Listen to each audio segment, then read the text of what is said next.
fait, il s'agit d'un stand, d'un travail collaboratif entre l'université Pierre et Marie Curie, donc le laboratoire de l'ISIR, laboratoire de robotique et des systèmes intelligents, et la société Endocontrol, société spécialisée dans l'assistance à la chirurgie robotisée, l'entreprise Aption, qui développe des bras haptiques pour la simulation, et un institut clinique, l'Institut mutualiste Montsouris, qui nous aide au développement et à l'évaluation des développements cliniques. Alors on présente un produit qui est en fait un produit déjà commercialisé, qui est un produit issu de l'industrie Endocontrol, qui est un instrument de chirurgie laparoscopique motorisé. Il s'agit d'un porte-aiguille robotisé de 5 mm de diamètre qui permet en fait de retrouver des mobilités distales à l'intérieur du patient. Vous travaillez avec des instruments longs et rigides habituellement et celui-ci va vous permettre de retrouver une dextérité à l'extrémité. Donc vous avez des mouvements qui permettent de vous positionner correctement par rapport au tissu afin d'effectuer une suture et de manipuler une aiguille de chirurgie.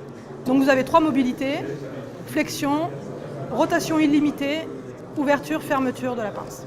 Alors qui est marqué CE depuis 2011 et qui est sur le marché depuis cette année. Vous avez besoin d'une assistance pour votre suture, vous avez un GEMI. Vous avez besoin d'une assistance au geste, vous avez Achille. Et si vous le souhaitez, vous pouvez combiner les deux. Donc en fait, le principe de la chirurgie collaborative avec la robotique, ça va être le chirurgien tient l'instrument, mais le robot également. On est deux à tenir l'instrument. Donc le chirurgien pratique son geste comme il le ferait habituellement. Le robot ne le gêne absolument pas. Et lorsqu'il en a besoin, le robot va venir apporter une assistance. Donc ça va être ponctuel. Donc par exemple, nous souhaitons faire des grands déplacements. Il ne faut pas que le robot ne me gêne. Par contre, je veux faire un mouvement beaucoup plus précis, d'approche, ou dans lequel je veux que mon geste soit le plus fin possible.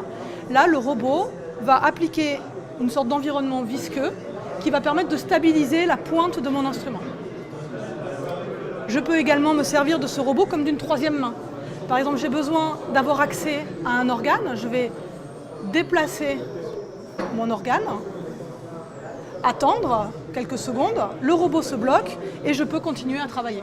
Je n'ai pas besoin d'un assistant qui vient me tenir mon instrument pendant plusieurs minutes. On peut envisager de définir une zone géométrique dans le patient qui va nous permettre soit de ne pas aller dans cette zone parce qu'on veut éviter de toucher certaines parties sensibles de l'anatomie, ou au contraire, on va définir des zones dans lesquelles on veut rester.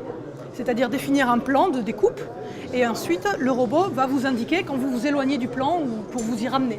Actuellement, sur la chirurgie laparoscopique, le monopole est essentiellement détenu par le robot Da Vinci, que beaucoup de gens connaissent, issu de l'entreprise Intuitive Surgical.